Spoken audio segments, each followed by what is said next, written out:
Shalom, bien-aimés dans le Seigneur, nous vous saluons dans le nom précieux et glorieux de notre Seigneur Jésus.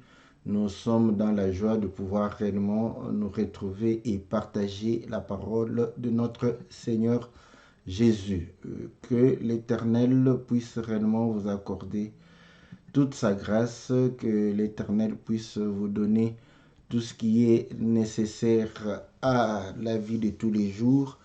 Et nous croyons que la grâce du Seigneur est une grâce qui se renouvelle, une grâce qui nous est accordée sans que nous puissions véritablement mériter cela. Parce que si Dieu pouvait véritablement regarder chacun de nous selon sa nature, selon ses capacités, selon sa bonté, nul ne serait justifié devant l'Éternel. Voilà pourquoi nous sommes reconnaissants à celui qui nous agrée devant sa face, parce que nous avons cru et parce que nous avons réellement donné nos vies à lui, parce que nous avons compris que c'est auprès de lui que nous avons la vie éternelle. Et ainsi, nous croyons que Dieu est celui qui nous donne toutes choses. Dieu est celui qui nous fait grâce. Dieu est celui qui nous accorde tout ce qui est nécessaire à la vie de tous les jours.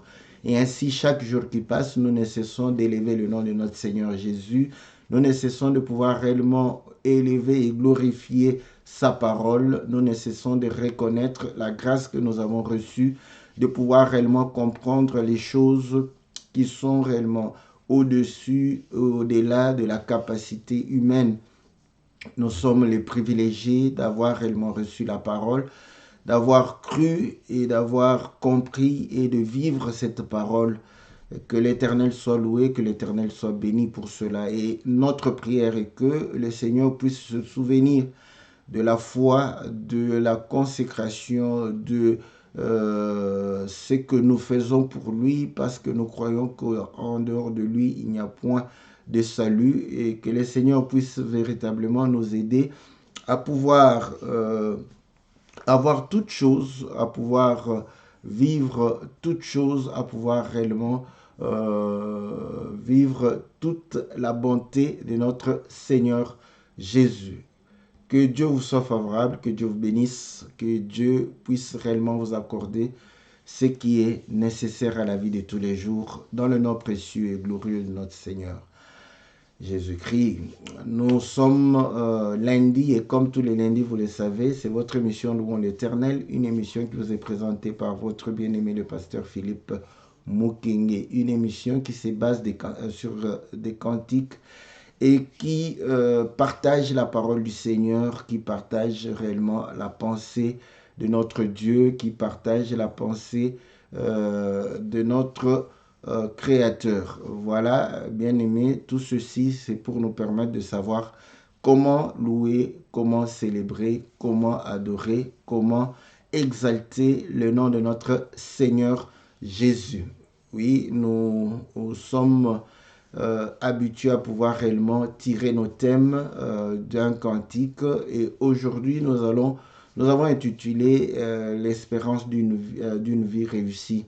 Donc, vous allez comprendre que chacun de nous voudrait réussir sa vie. Chacun de nous a de l'espérance, il a des souhaits. Donc, il voudrait que le Seigneur puisse réellement réaliser cela dans sa vie. Et lorsque cela va être réalisé, c'est une satisfaction de pouvoir réussir la vie. Donc voilà, nous allons essayer de pouvoir partager, n'est-ce pas, nous exhorter par rapport à, à cela, par rapport à cette espérance. Et nous croyons que le Seigneur va pouvoir nous bénir. Mais ceci nous est venu sur base du cantique de notre sœur Jeanne d'Arc, Pitama. Que le Seigneur puisse la bénir. Donc, elle nous a chanté Je ne mourrai pas. Donc, tout cela par rapport au fait qu'elle est aussi certaine que Dieu va accomplir les promesses et ainsi elle aura une satisfaction d'une vie réussie. Certainement, je crois bien, c'est la prière de tout un chacun de nous. Donc voilà pourquoi nous avons intitulé ainsi. Shalom à notre bien-aimé Farid, shalom au bien-aimé Jean Didier, au bien-aimé Guilain. Nous saluons aussi, n'est-ce pas, notre frère, nous saluons le frère Gabin, nous saluons la sœur Alice, nous saluons la sœur Cathy, la sœur Sylvie, nous saluons notre apôtre Cephas Tchenda, que le Seigneur vous bénisse. Nous saluons la sœur Christine, nous saluons le bien-aimé Glory Emmanuel, nous saluons notre frère Jean-Marie, que Dieu vous bénisse. Nous saluons, n'est-ce pas, tous ceux qui sont fidèles à cette émission, tous ceux qui vont nous suivre après ce direct, tous ceux qui vont pouvoir suivre réellement lorsque nous allons pouvoir partager, n'est-ce pas, cette parole aussi sur notre compte YouTube. Que le Seigneur vous bénisse, que le Seigneur vous soit très, très, très favorable. Voilà, bien-aimés dans le Seigneur, nous allons, comme d'habitude, suivre le cantique de notre sœur Jeanne d'Arc. Et après cela, nous allons revenir dans notre studio virtuel pour pouvoir réellement partager la parole du Seigneur. Car nous croyons que Dieu va nous bénir au travers de ce cantique. Que Dieu vous soit très favorable.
mokoli na yo ajali ata poso esimbi na mikuwa obwakelikya te nzambe nalola yebi yo ata poso esimbi na mikuwa obwakelikya te nzambe nalola yebi yo bajola yo basika yo bafinga yo mokolo nekomi pembeni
Voilà, nous sommes revenus dans notre studio virtuel. Donc, nous venons de suivre le cantique de notre sœur Jeanne d'Arc Pitama qui a chanté « Je ne mourrai pas » afin que les promesses de Dieu puissent s'accomplir dans ma vie. Donc, elle va chanter pour dire que voilà, Dieu a promis à Abraham un fils et il a reçu le fils dans sa vieillesse. Tu as promis Anna un fils, elle a reçu un fils et tu as promis à Siméon de voir le Christ et il a vu le Christ.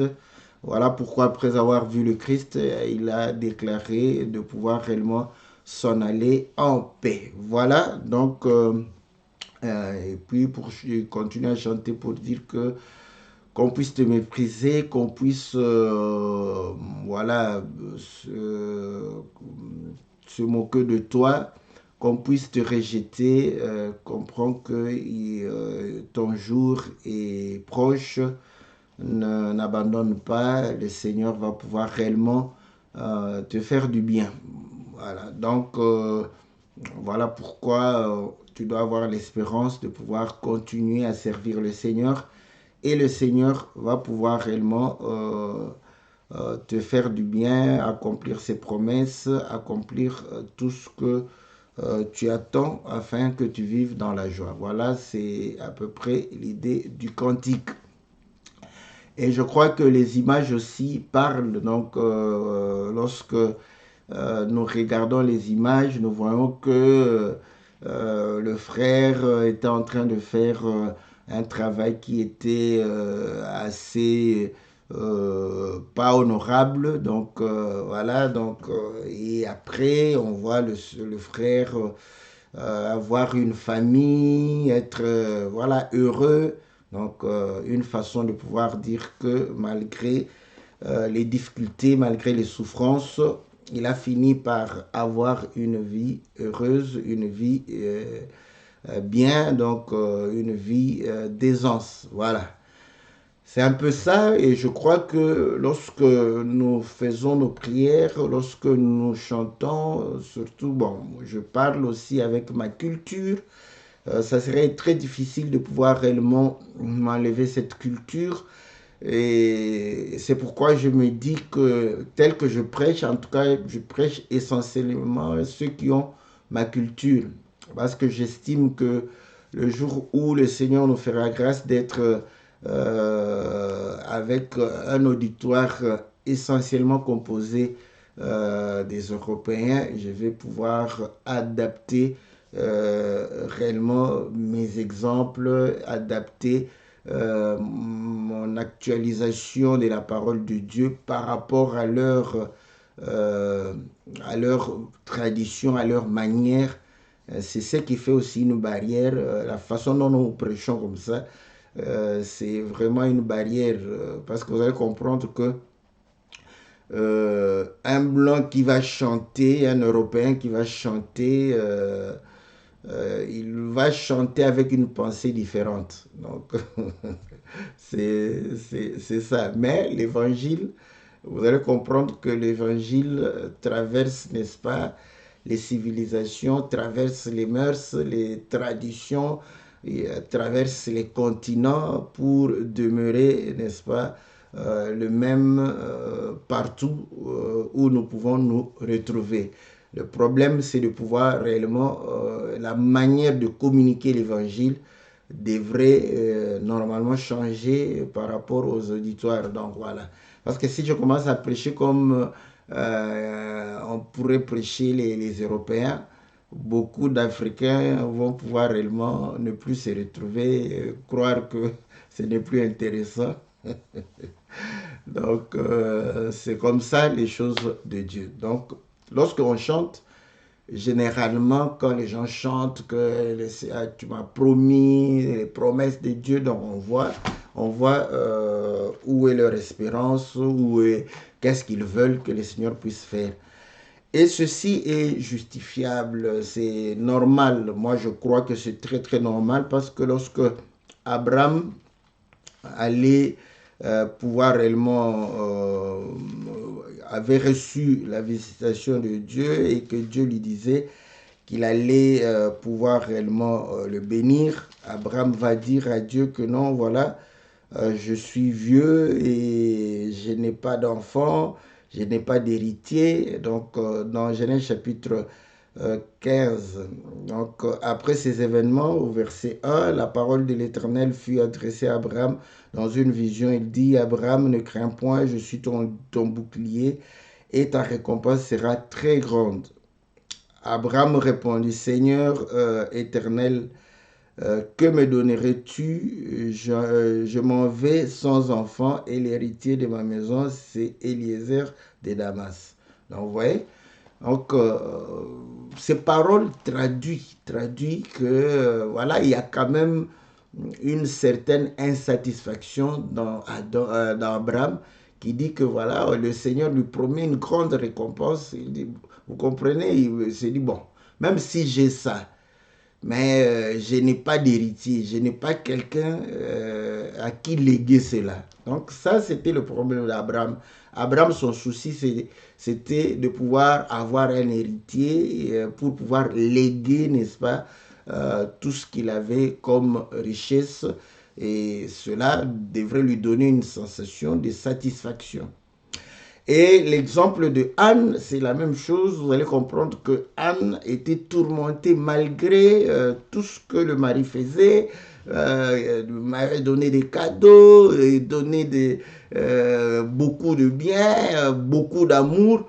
Mais Anne, tant qu'elle n'avait pas de fils, elle n'était pas satisfaite. Donc voilà, elle avait des difficultés de pouvoir réellement être dans la joie et avoir la sensation de pouvoir réussir. Voilà pourquoi quand vous lisez, vous allez voir que elle est allée au temple, elle a beaucoup pleuré, elle a beaucoup prié. Et le serviteur de Dieu qui était là, qui l'a vu, et a cru qu'elle était ivre, elle va pouvoir réellement dire que c'est l'amertume de son cœur, elle est en train de déverser devant l'Éternel. Et l'homme de Dieu va lui donner des paroles de foi et des paroles prophétiques pour lui dire que sa prière était exaucée. Et lorsqu'elle est allée, elle a eu l'enfant. Donc, vous allez croire que voilà pourquoi, bon, comme on le dit aussi, vous allez voir qu'elle était satisfaite parce qu'elle ne faisait plus des demandes, donc elle était satisfaite d'avoir un enfant. On prend Siméon, n'est-ce pas, lorsqu'on a amené le Seigneur au temple, vous allez voir que l'homme désirait voir le salut. Et lorsque Dieu lui a promis cela, et lorsqu'il a vu, il s'est dit, bon, voilà, en tout cas, j'ai la sensation, la satisfaction d'avoir voilà, réussi. Voilà pourquoi il dit, bon, maintenant je peux mourir en paix. Donc, lorsque quelqu'un, face à la mort, il s'est dit que voilà, je peux m'en aller en paix, donc il se supposait qu'il a réussi sa vie. Maintenant, ce que je voudrais aussi comprendre et saisir, n'est-ce pas, dans le chef de tout un chacun de nous, et que voilà, nous avons des objectifs. Voilà pourquoi les sœurs, les jeunes sœurs non mariées, leur prière, le mariage. Pourquoi? Parce que quand vous avez le mariage, je crois que vous avez l'impression d'avoir accompli quelque chose de bien. Quand vous êtes dans le mariage, ce sont les enfants. Vous allez prier s'il n'y a pas d'enfants. Vous allez prier, prier, prier pour que vous ayez des enfants. Et lorsque vous avez les enfants, donc c'est une satisfaction.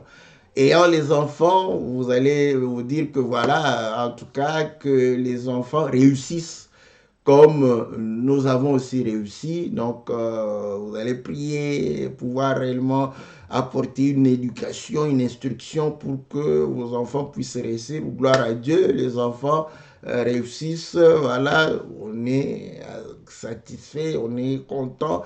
Ils réussissent à l'université. Vous voyez, les parents, voilà, sont contents. C'est mon fils, c'est ma fille.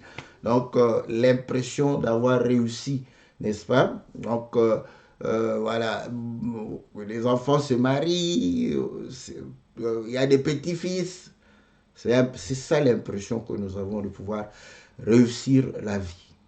Voilà. Donc, chacun se bat, il se dit, voilà, chômeur, avoir du travail, il a du travail, voilà, quand il a du travail, donc avoir une maison, ayant une maison, équiper la maison, en équipant la maison, mais voilà, lorsque les difficultés sont loin de nous, on a l'impression d'avoir réussi la vie.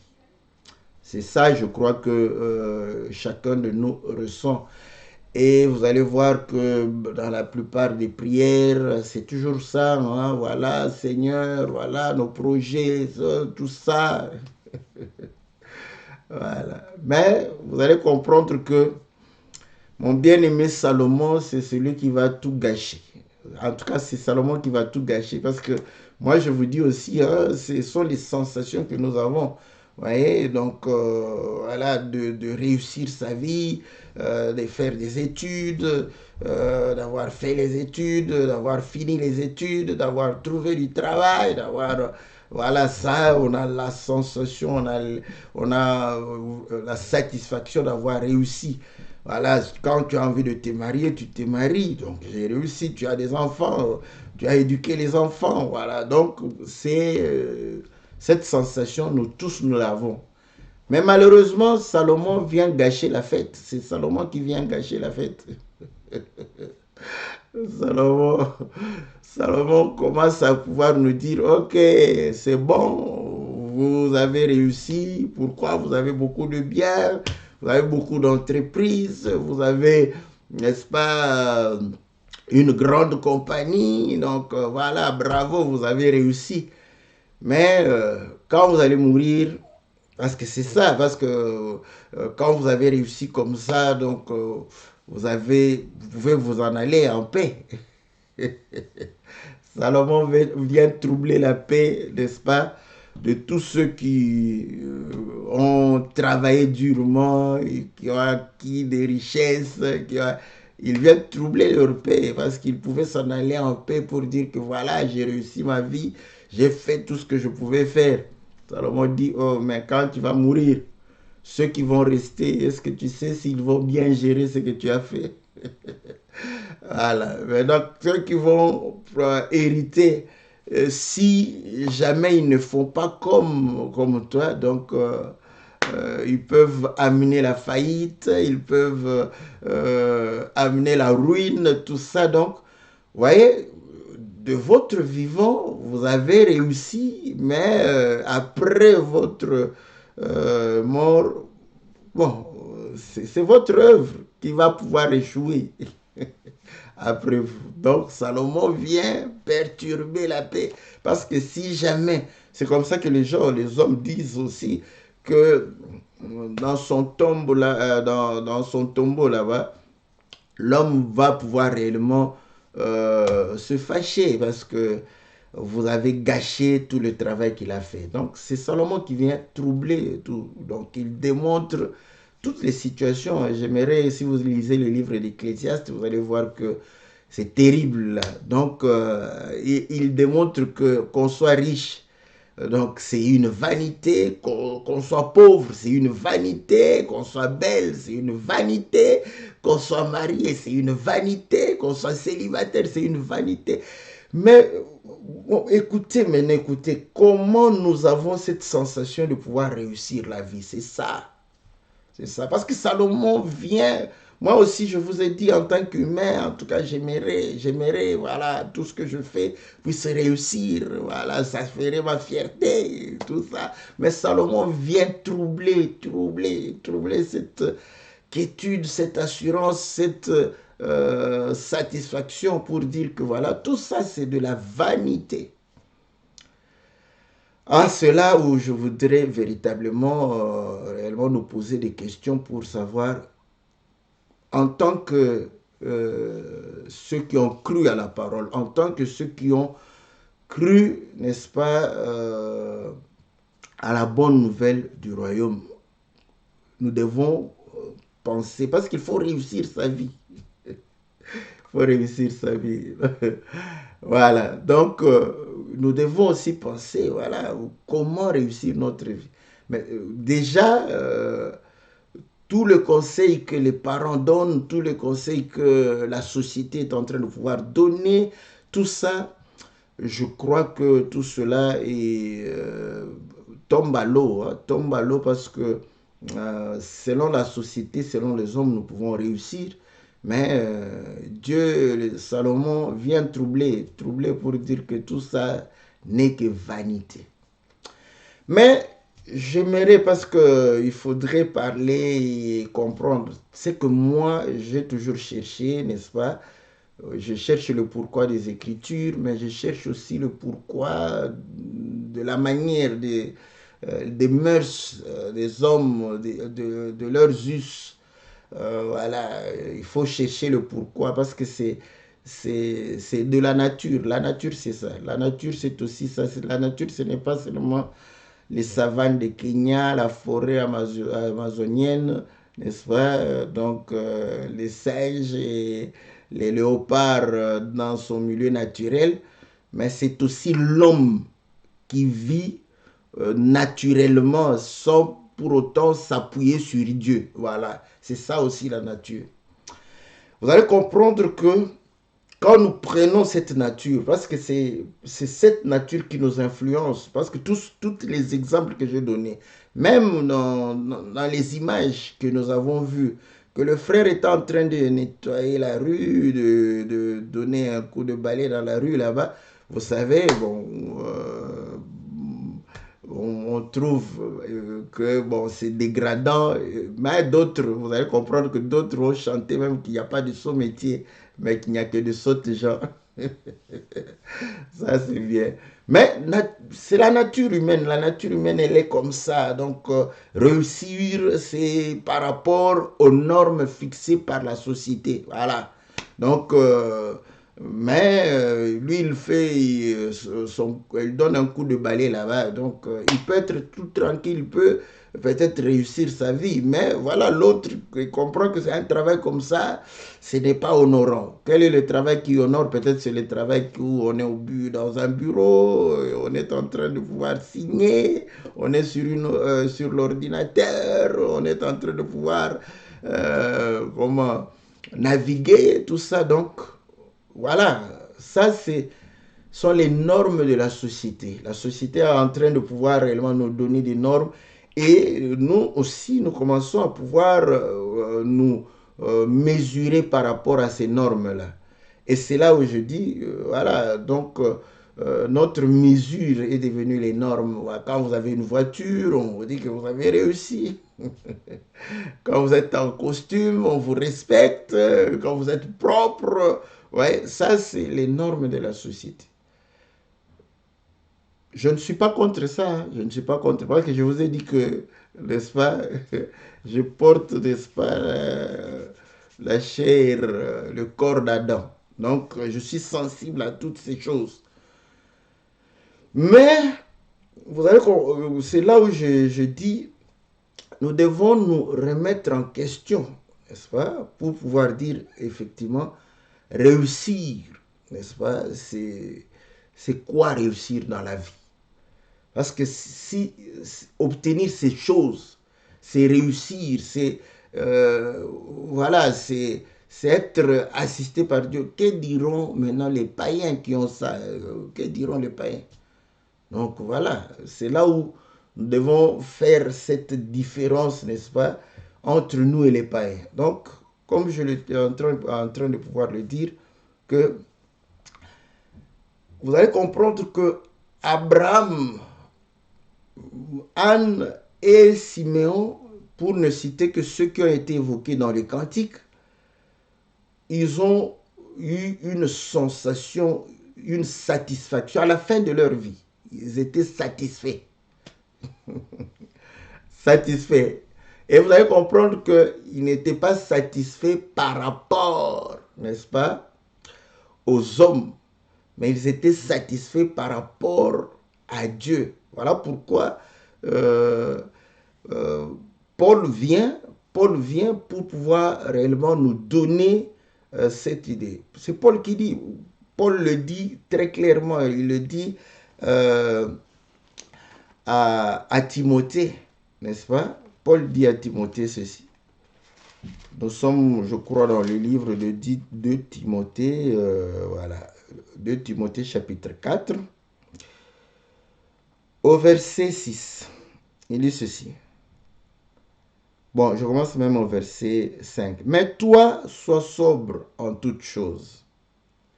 Supporte les souffrances, fais l'œuvre, n'est-ce pas, d'un évangéliste. Remplis bien ton ministère. Car pour moi, je sers déjà des libations.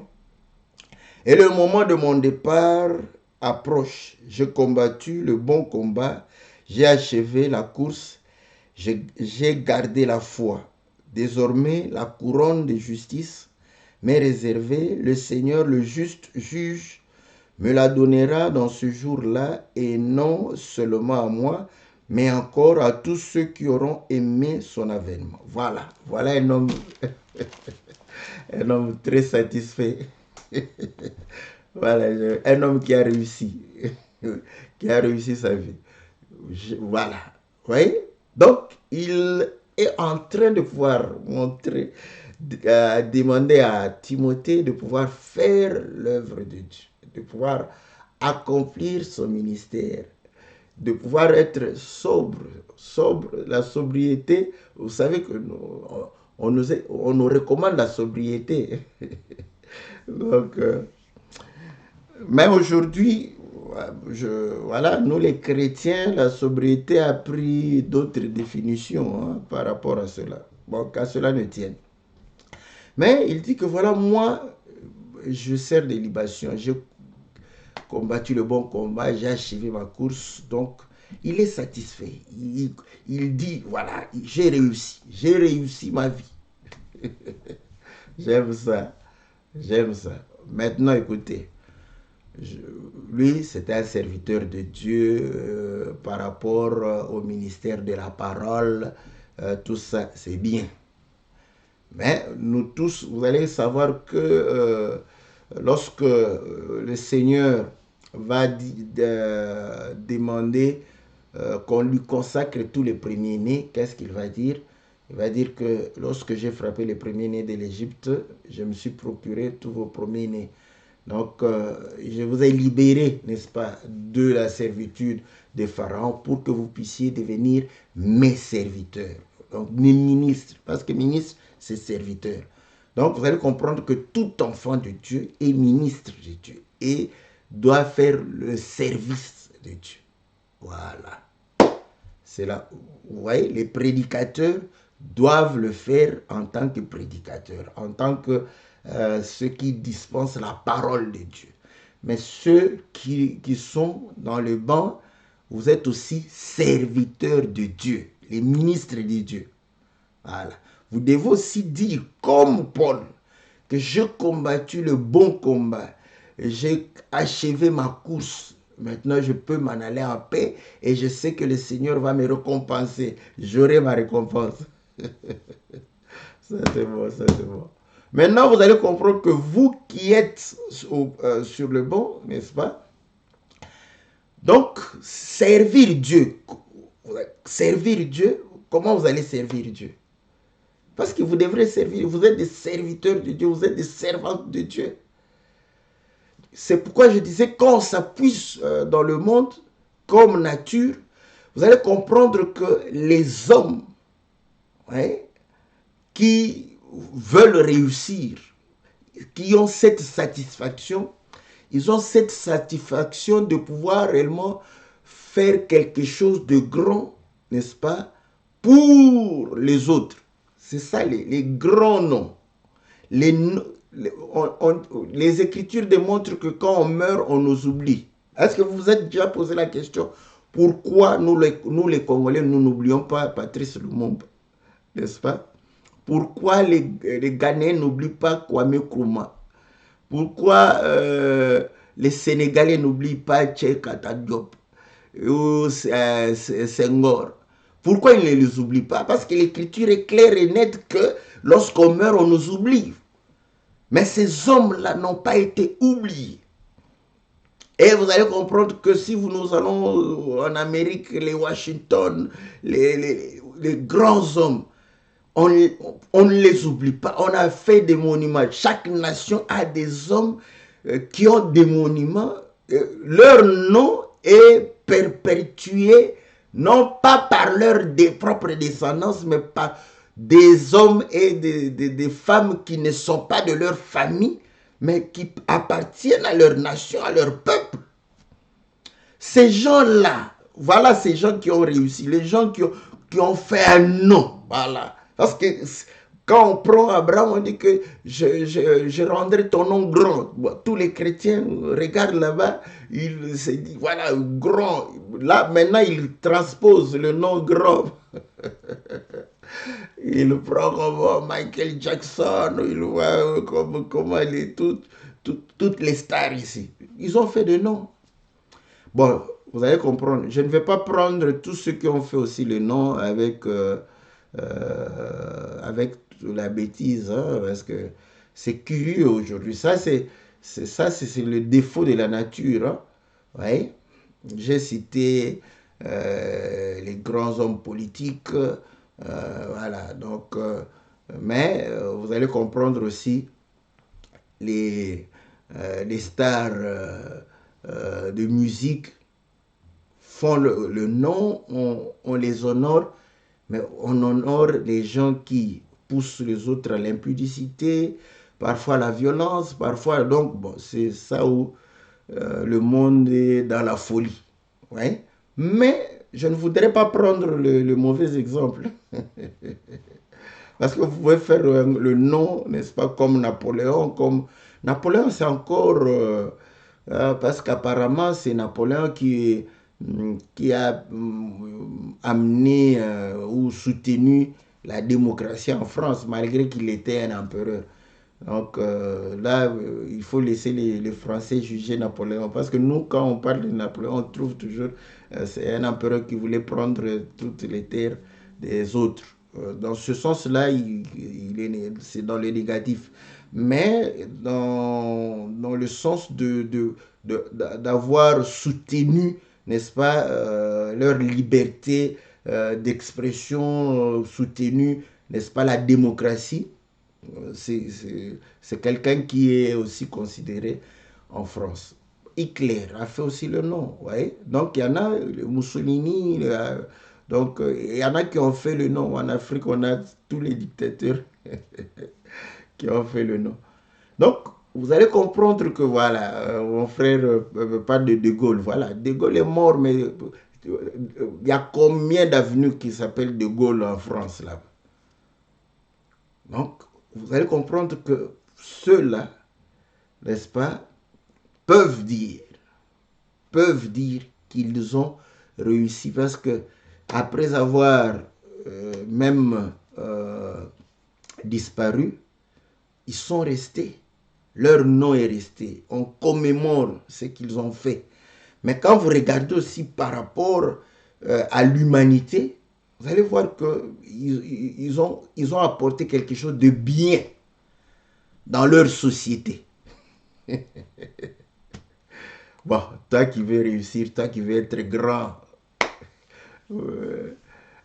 tu veux réussir parmi les hommes, selon les hommes, ou tu veux réussir ta vie, n'est-ce pas? Parce que c'est là où les gens invoquent Dieu. Ils invoquent le Seigneur. Ils invoquent, n'est-ce pas, les promesses de Dieu.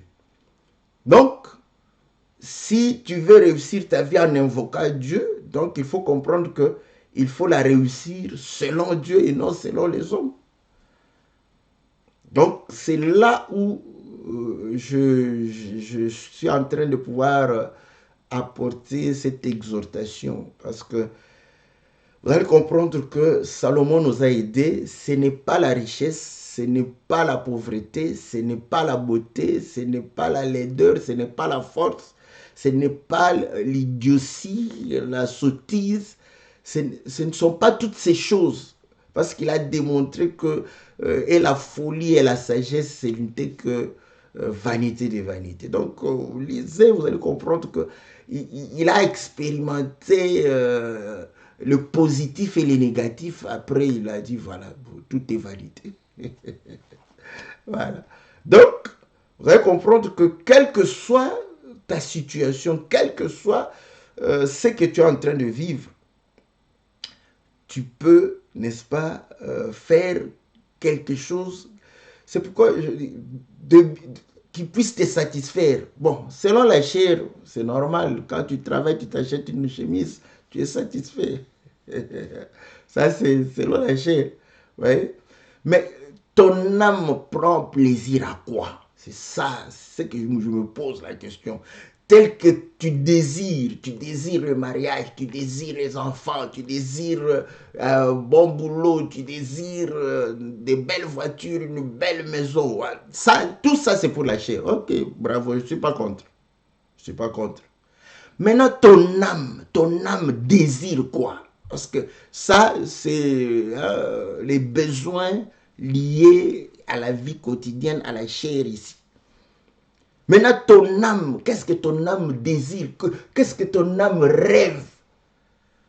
Pour pouvoir dire que voilà, ça, si je le fais. Parce que ton âme doit réussir. Hein? Et c'est, je crois, ces gens qui disent, il dit, je voudrais que vous puissiez prospérer tel que votre âme est en train de prospérer. Donc, vous voyez, les désirs que... Mais vous allez comprendre que lorsque nous prêchons ou lorsque les gens écoutent la parole ou ils prient, tout ce que, ouais, ils sont focalisés sur la prospérité. Vous puissiez prospérer à tous égards comme votre... Oui, l'âme prospère. Mais ton âme prospère comment? Pose-toi la question, comment ton âme prospère? Or, je prends, la nature elle-même ne vous enseigne tellement. Dans la nature, tu sens que tu es en train de progresser, de prospérer. Lorsque tu réussis ce que tu es en train de pouvoir entreprendre, lorsque ça produit, lorsque ça se multiplie, lorsque ça devient de plus en plus beaucoup, voilà. Tu es content, tu es satisfait. Parce que quand tu as envie une belle maison. Donc, vous voyez, tu embellis ta maison. Chaque jour, tu vas embellir ta maison. Tu veux t'embellir, tu veux t'habiller, tu veux... Mais ton âme maintenant, c'est ça. Parce que la réussite d'un enfant de Dieu, c'est la réussite de son âme. Qu'est-ce que tu fais? Tout ce que tu sais faire, c'est résister au péché, c'est tout. Tu es parmi les pauvres dans l'évangile. Voilà, ouais, tu es parmi les pauvres. Maintenant, dans la société normale, lorsque tu n'as rien, n'est-ce pas? Tu survis. La survie, c'est-à-dire tout ce que tu as, c'est juste pour manger et vivre. Là-bas, tu es pauvre, on se moque de toi et tu pleures par rapport à ça. Quand les gens se moquent de toi, pourquoi? Parce que tu n'as pas assez pour pouvoir te faire plaisir, pour pouvoir te divertir. En plus, c'est ça. Tu, tu te sens réellement quelqu'un qui a échoué parce que tu es incapable de te donner du plaisir, le plaisir de la terre. Tu es mécontent, tu te dis que j'ai échoué, ma vie ne valent rien. Maintenant, je te pose la question par rapport à ton âme. Ton âme, tout ce que toi tu fais pour ton âme, c'est d'éviter le péché. Donc ça, c'est la survie. Un enfant de Dieu qui n'est en train que de pouvoir éviter le péché. Il survit. Donc, tel que tu es un pauvre. Hein, tu es un pauvre. Parmi les saints, tu es un pauvre. Tu es un pauvre parmi les saints. Mais tu es satisfait. Tu es satisfait.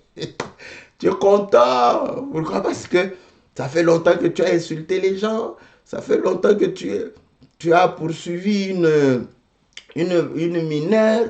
Ça fait longtemps que tu as fumé du chanvre. Ça fait longtemps que tu t'es enivré. Tu es tout content. Tu crois avoir réussi. Tu crois. Mais quand tu survis, quand tu manges simplement pour survivre, tu es mécontent. Tu es mécontent de l'autre côté. Mais en Christ et Jésus, tu te contentes de cela. Tu trouves que non, tu es grave. Tu es un riche. Tu n'es pas riche. Parce que ta vie se limite à pouvoir réellement se préserver du péché. Or, dans la nature, comme on dit, la nature elle-même ne vous enseigne qu'elle pas. Là-bas, tu vas avoir des maisons, tu vas avoir des voitures, tu vas avoir des billets, tu vas avoir du travail. Mais dans la maison de Dieu, qu'est-ce que tu vas avoir? Rien du tout. Si ce n'est que peut-être être prédicateur. Oh Seigneur Jésus. Or, si tu veux être prédicateur, normalement, si tu veux servir le Seigneur, ça ne sera pas pour t'enrichir.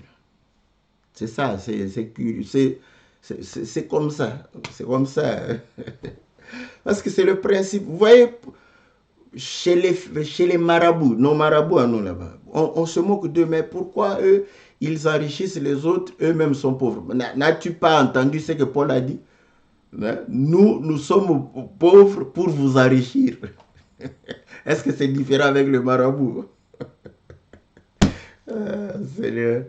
Seigneur Jésus. Ouais, vous vous moquez d'eux. Hein? Vous ne cherchez pas le pourquoi. Hein, quelqu'un dit, voyez, lui-même est incapable, mais ils savent, le marabout sait que pour avoir une puissance, n'est-ce pas, sur le monde spirituel, il faut des sacrifices. Il le sait. Voilà pourquoi, naturellement, il se sacrifie pour qu'il soit fort dans le monde des ténèbres là-bas. Il le sait. Mais toi, tu ne le sais pas. Tu ne sais pas. Tu ne sais pas. Mais tu veux devenir prédicateur, tu veux devenir pasteur. Mais tu dois savoir que ce sont des sacrifices. Si tu n'es pas riche, c'est normal. Mais si tu veux t'enrichir, tu vas devenir un aventurier. C'est ça. Donc, j'étais en train de dire, nous devons réussir.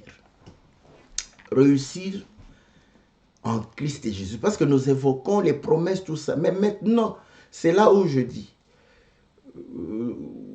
sommes-nous contre le fait que nous puissions avoir de l'argent? Non, je ne suis pas contre ça. Mais je suis contre que lorsque nous sommes limités, n'est-ce pas? Limités dans notre intérieur, à croire que la prospérité de Dieu, c'est par rapport aux biens matériels. Non. Oui? Donc, notre âme doit prospérer. L'âme doit prospérer. Donc, l'âme doit être riche. Riche en bonnes œuvres.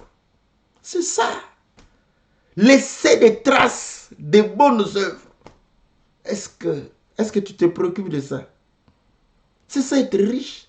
Mais pour être riche dans le monde, tu fais des prières, tu fais des ceci. Mais pour être riche en bonnes œuvres, voilà pourquoi Paul vient exhorter les riches du monde pour dire que si dans le monde tu as reçu des biens, Dieu t'a mis dans une prédisposition de faire de bonnes choses, des bonnes œuvres, d'être riche en bonnes œuvres. Tu vois? C'est ça. C'est ça la réussite. D'avoir fait du bien à l'œuvre de Dieu, du bien aux frères, d'avoir fait de bonnes choses pour Dieu. C'est ça la réussite d'un enfant de Dieu. Voilà pourquoi, lorsque nous disons que nous ne mourrons pas, c'est pour pouvoir accomplir des choses. N'est-ce pas? Est-ce que tu te préoccupes? Je ne le dis pas que tu... Hein? Bon, je ne veux pas que ça devienne une concurrence charnelle. Mais heureux les frères et les sœurs, parce que nous avons des frères et des sœurs dont le nom est répandu dans presque toutes les assemblées des saints. Frères. Bon, de plus en plus, ça s'efface. Hein? Nous, quand nous, on était en train de grandir dans la foi, il y avait des noms de frères et de sœurs. On ne les connaissait pas de visage, mais leur renommée est arrivée jusqu'à nous. On avait des sœurs et des frères riches en Christ Jésus. Voilà. Frère, il ne faut pas seulement prêcher la parole de Dieu pour que ton nom...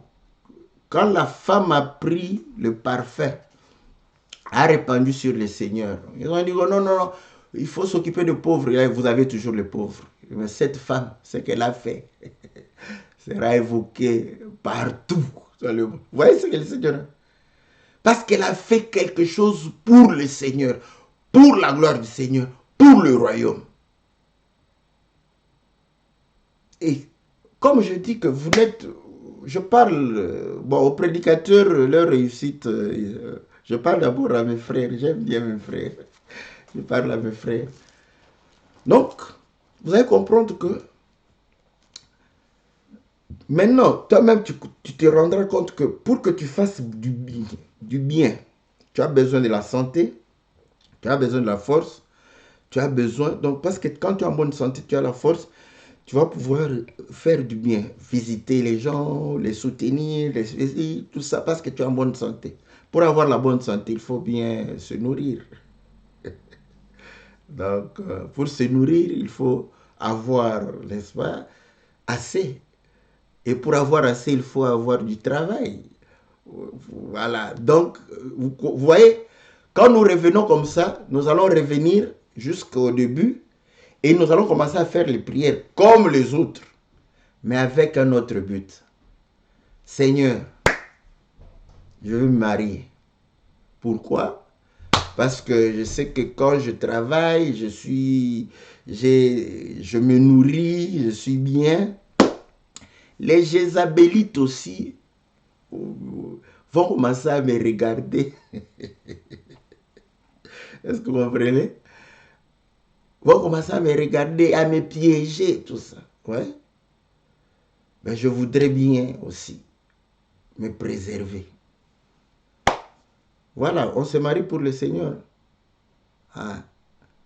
Donc, tu prends le... Quand tu te maries, tu as besoin d'avoir les enfants aussi.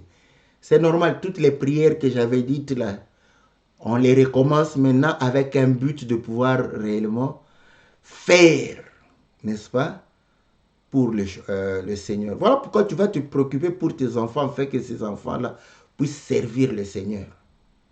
Parce que tu as eu les enfants, tu dois te préoccuper pour que ces enfants, c'est bien de demander les enfants, c'est bien de demander la femme. Quand tu as une femme, tu ne te préoccupes plus. La femme, non, moi je suis fatiguée, je ne veux pas aller à l'église. Ton problème c'est qu'elle est belle, elle te satisfait, tout ce que tu lui demandes, elle te donne. Mais tu dois, parce que tu dois réellement l'encadrer pour, n'est-ce pas, servir le Seigneur. Ouais, ouais. Notre mariage sera pour le service du Seigneur. Ma femme sera pour le service du Seigneur. Mes enfants, en tout cas, je vais faire tout pour qu'ils servent le Seigneur. Prier pour qu'ils servent le Seigneur. Mon travail, vous allez comprendre que ça va permettre de soutenir cette famille qui sert le Seigneur. Et pouvoir soutenir l'œuvre de Dieu. Et pouvoir soutenir les frères. Ah là, je peux te dire, demande des millions, Seigneur. Tu peux demander des millions. Mets-toi à genoux, demande des millions. Prie, Seigneur, donne-moi des millions. J'ai besoin de millions. Non pas pour que tu puisses commencer à changer de voiture à tout moment, mais pour que tu sois riche en bonnes œuvres. Et là, quand tu auras de l'argent, tout ça, et que tu accomplis ces œuvres-là, le jour de ta mort, tu iras en paix. Tu diras, oh, j'ai fait ce que j'avais à faire. J'ai réussi. Vous voyez? Bon, est-ce que pour servir le Seigneur, avons-nous besoin seulement de millions? Non. Vous voyez? Mais maintenant, moi, je demande parce que les millionnaires qui sont au milieu des saints, ils sont inactifs. C'est comme si Dieu les a coupés les mains. Donc, je ne veux pas les maudire, qu'ils soient toujours là, avec leurs millions. Mais maintenant, moi, je prie pour que j'aie des millions parce que je trouve que mes rêves pour le Seigneur ne se réalisent pas seulement avec toute ma bonne volonté de pouvoir réellement donner mon corps, mon âme, donner, n'est-ce pas, ma force. Je voudrais avoir... Je prie pour ça. Voilà. Ouais. Je ne prie pas pour que quand j'aurai des millions, que je puisse changer de voiture, qu'on voie. Ce ne sont pas les voitures qui feront voir que j'ai réussi. Mais c'est lorsque je vais commencer à pouvoir soutenir les enfants de Dieu, soutenir l'œuvre de Dieu, soutenir tout celui, n'est-ce pas, qui aime le Seigneur et qui sert le Seigneur. C'est à ce moment-là que je serai satisfait. Et j'espère que... Bon, déjà, moi, je suis déjà satisfait. Parce que sans être riche, d'abord, je sers le Seigneur. Et sans être riche, on partage avec le Seigneur le peu qu'il me donne. Et je sais qu'il va encore davantage me donner. Donc voilà. Bien-aimé dans le Seigneur, c'est vraiment ça. C'est ma préoccupation de pouvoir comprendre que la réussite dans le Seigneur, c'est lorsque nous faisons des œuvres. Et frères, comme dans le monde, lorsque vous êtes riche en bonnes œuvres, même si vous mourrez parmi les saints, on va vous citer. Déborah, oui, Déborah, c'est qui? Dorcas. Dorcas est morte. Les femmes ont dit, non, on ne peut pas perdre une femme aussi puissante qu'elle. Voilà. Les femmes ont dit, non, nous allons prier pour qu'elle revienne. Que les gens puissent te regretter. Parce qu'on peut, voilà, quand tu connais quelqu'un, tu peux le regretter, même si il ne t'a rien fait. Si ce n'est que, bon, tu peux le regretter aussi. Mais que les gens sentent que, non, c'est une perte. Voilà. Donc, nous avons beaucoup de choses à pouvoir parler. Donc, c'est vraiment ça, c'était ça mon souci. Pour que chacun comprenne que de la manière dont nous... C'est pourquoi je dis, désire faire de grandes choses pour le Seigneur.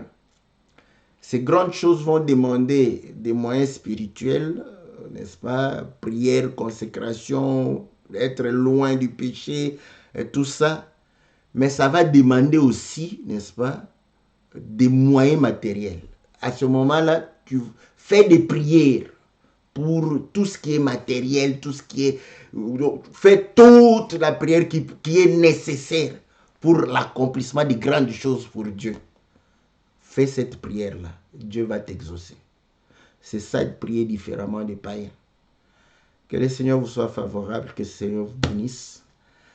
Nous allons nous retrouver mercredi pour l'émission que la Bible parle. Nous sommes contents pour les questions qui viennent et nous croyons que Dieu va pouvoir nous faire grâce de pouvoir réellement avoir toutes ces questions et pouvoir répondre au temps convenable. N'hésitez pas, et ici, comme on le dit, soyez riches, soyez des hommes qui ont réussi, qui prospèrent, n'est-ce pas? Que l'âme prospère. Voilà pourquoi les gens ne prospèrent pas, parce que leur âme n'a pas prospéré. L'Écriture dit que vous puissiez prospérer à tous comme votre âme a prospéré. Mais vous, vous êtes en survie, en train de pouvoir encore lutter contre le péché, l'impudicité, la jalousie. Et vous manquez de pouvoir soutenir, n'est-ce pas, l'œuvre de Dieu, faire de bonnes œuvres, soutenir. Voilà, nous, ceux qui sont riches, ceux qui veulent, n'est-ce pas, prospérer davantage, faire beaucoup de choses. Voilà, c'est ici, soutenons les frères. Vous allez voir que, en fait, vous allez vous soutenir vous-même parce qu'à partir de cantiques, vous aurez des exhortations, des enseignements qui vont vous édifier. Voilà, bien-aimés dans le Seigneur, continuons, n'est-ce pas, à soutenir les chantres. N'hésitez pas. En tout cas, je bénis les frères. Il y a des frères qui sont réguliers. J'ai été étonné. Je pensais que je serais seul à pouvoir me battre pour pouvoir soutenir les chantres. Mais en tout cas, nous avons 2, 3, 4 sœurs qui nous soutiennent à cela. Et cela est possible. Voilà pourquoi nous croyons, n'est-ce pas, pouvoir soutenir, n'est-ce pas, les chantres. Vous voyez, nous sommes... C'est une charge énorme. Énorme. C'est là où c'est pourquoi je suis en train de prier pour que je devienne millionnaire. Moi, je prie maintenant pour devenir millionnaire. Parce que il y a beaucoup de chantres. Donc je me suis dit, oh là là, si j'ai des millions, ça peut aller. Tant que je n'ai pas de millions, je vais simplement pleurer. Pleurer avec mes yeux et mes larmes pour dire, oh, les chantres, ils ne sont pas soutenus. Les chantres, ils souffrent, ils souffrent. Mais moi, je ne veux pas continuer à pleurer comme ça. Je prie pour que Dieu me donne des millions. Je vous dis bien, des millions. Hein? Je ne parle pas en termes de milliers, des millions. Que Dieu me donne des millions. Comme ça, nous allons soutenir les chantres. Que le Seigneur vous bénisse, que le Seigneur vous soit favorable. Dans le nom précieux et glorieux de notre Seigneur Jésus. Amen.